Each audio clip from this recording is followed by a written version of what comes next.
So one of my New Year's resolutions for 2023 is I really want to branch out and try to explore as many different brands as possible, especially ones that maybe have been out for a few years that I've just never gotten around to trying despite me knowing about them. And here is a brand called OLIGARQUE. They've been around since 2017, so we're easily talking about 6 years now. We're going to be taking a closer look at two fragrances in today's double feature, Iqoniqe and Mastermind. I'm excited to give you my thoughts on these two fragrances, so make sure to stay tuned.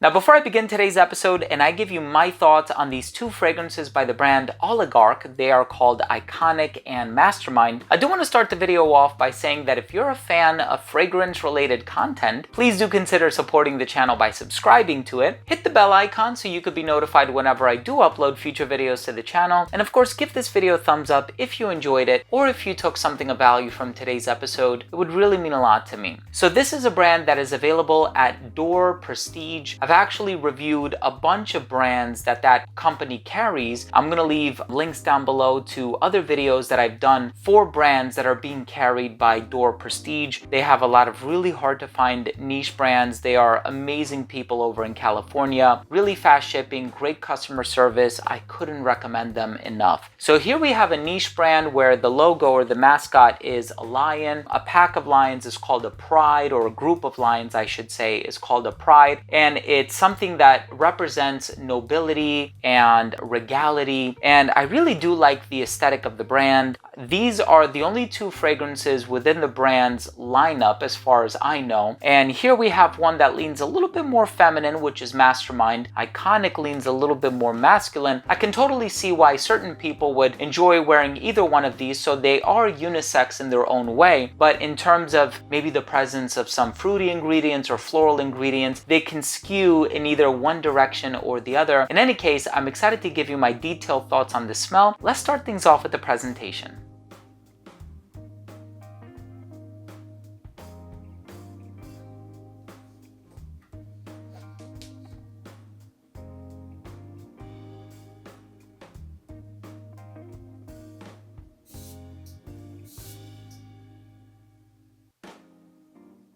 So the first one that we'll start off with is Mastermind. And this is the one that I said leans a little bit more on the feminine side. Okay, so the first comment that I want to make about this one is it's beautiful. It is a beautiful fragrance. It has some lactonic ingredients in here. I think there's a bit of cashmere wood and there's tonka bean, so it's a little creamy and silky, and there's this really delicious smooth quality about it. When looking at the note breakdown, I noticed that there's peach and green apple in here, so it opens up with this fruity introduction, and I think it's the peach, you know, that kind of gives it that feminine personality. And peach and apricot have always done that for me. Whenever I smell peach or apricot, I'm inclined to think that it's a bit feminine leaning, but there's enough of a sweetness in here on account of the tonka bean and the vanilla that, you know, if you are not completely opposed to fruity floral compositions and you can kind of look or smell past that into some of the sweeter nuances that are lingering in the base, I can see how a very confident guy would pull this off as well. Now, there is also a note of orchid lily, so you do have something floral kind of occupying the heart of this fragrance. So it is fruity and floral and a bit sweet at the same time, with some creamy lactonic ingredients in here as well. And this one smells wonderful to my nose. It can kind of come across smelling like Elixir by Roja Parfum. It also has like this traditional makeup in terms of it being like a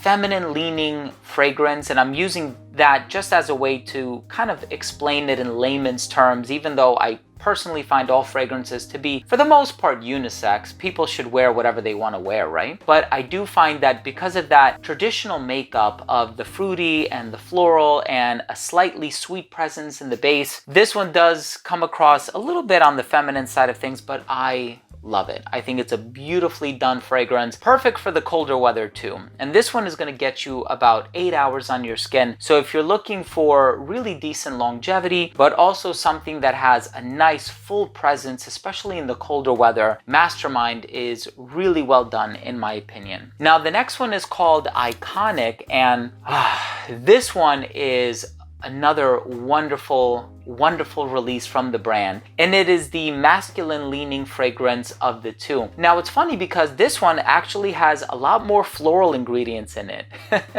I was looking at the note breakdown and there is ylang ylang, there's tuberose in here. I mean, you're looking at the note breakdown, you're like, wait, this is going to be the feminine leaning one with the orange blossom and everything. And even ambrette, right? Ambrette or musk mallow can be a little bit on the pear side of things. It can smell like the pear fruit. It can also be a little musky at the same time. But surprisingly, this one, I don't know what it is, the woods or the presence of the sweetness in here does make it lean a little bit on the masculine side of things. And there's also a nice bit of patchouli. So I think the patchouli in combination with, you know, the floral ingredients, I'm getting more tuberose than anything else. I think that's what kind of makes it lean a little bit masculine. Now here's what I really enjoy about this one. The tuberose gives off a bit of like this clean, starchy personality. So if you've ever tried iris or tuberose, they have a very unique and distinct personality about them that I think is really, really enjoyable. And this one has enough of that and the patchouli to kind of ground it and give it this sort of genderless unisex quality that I really, really enjoy. So while Mastermind could be perceived as being a little bit feminine on account of the peach and the orchid lily and the vanilla, this one is very much so on the masculine side of things. Now, it's funny that I was looking at the note breakdown and I forgot which one of these two has caramel. I think it's this one, but if caramel were listed as a note for both of these fragrances, I would be just as convinced because they both have vanilla, they both have some sweet tendencies about them, and I do think that they are both excellent. If you have the opportunity to get yourself a sample just to start off with, I would totally recommend it because I do think that these are great even for reference purposes. I think they're very well composed. I think they're both quite resolute in terms of their longevity. Both of them you can expect about 8 hours longevity from. They both have a nice balance of heart, top, and base notes so that you're not just getting something really flavorful in the opening, but you're also getting something that's quite long lasting and enduring in the dry down as well. Let's go ahead and finish things off with my overall assessment.